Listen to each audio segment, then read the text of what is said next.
सतपाल शर्मा ने जी राम जी योजना को मजदूरों के लिए बताया मील का पत्थर।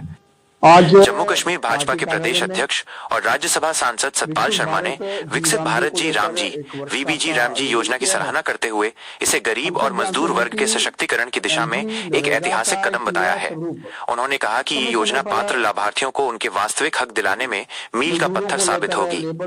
सतपाल शर्मा ने जोर देकर कहा कि जहां पिछली योजनाओं में कई मजदूर लाभ से वंचित रह जाते थे, वहीं जी राम जी योजना पूरी पारदर्शिता और डिजिटल भुगतान प्रणाली पर आधारित है, जिससे भ्रष्टाचार पर लगाम लगेगी। इस योजना के तहत अब मजदूरों को साल में 125 दिनों के रोजगार की कानूनी गारंटी दी गई है।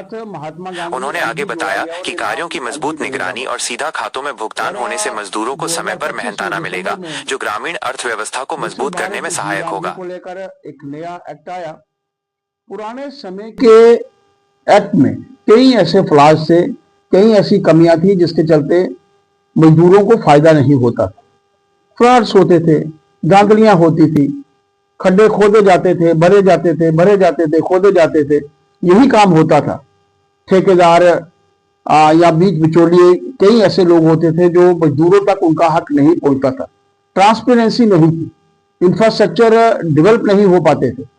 विकसित देशों की श्रेणी में अगर हम लोग आना चाहते हैं तो ऐसे समय में जरूरत है कि जब लेबर के हितों को ध्यान में रखा जा रहा है, मजदूरों के हितों को ध्यान में रखा जा रहा है, तो उनके माध्यम से कुछ ना कुछ बने भी, वो इंफ्रास्ट्रक्चर ठीक तरीके से बने, ट्रांसपेरेंसी हो, सोशल ऑडिट हो, गरीबों को उनका हक मिले। इसी की तरफ बढ़ता हुआ एक नया एक्ट जो है वो बना है।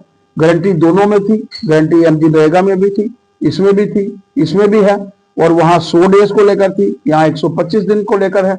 आप मानिए गरीबों को इसका फायदा होगा, किसानों को भी इसका फायदा होगा, क्योंकि 60 दिन की जो ब्रेक कटाई को लेकर, बुवाई को लेकर जब लेबर लगातार से एमजी नरेगा में काम करती थी तो किसानों को लेबर नहीं मिलती थी कुछ प्रदेशों में। इसलिए प्रदेशों के ऊपर छोड़ा है कि 60 दिन की वो ब्रेक दे सकते हैं और गरीबों को, मजदूरों को उनका हक मिले, इसकी तरफ एक बढ़ता हुआ कदम है। आज प्रदेश की हमारी वर्कशॉप है, इसके बाद जिलों में होगी, मंडलों में होगी, और नीचे पंचायतों में हर स्तर पर पार्टी के कार्यकर्ताओं के माध्यम से लोगों के बीच में एक अवेयरनेस के तौर पर इस कार्यक्रम की जो है वो शुरुआत हुई।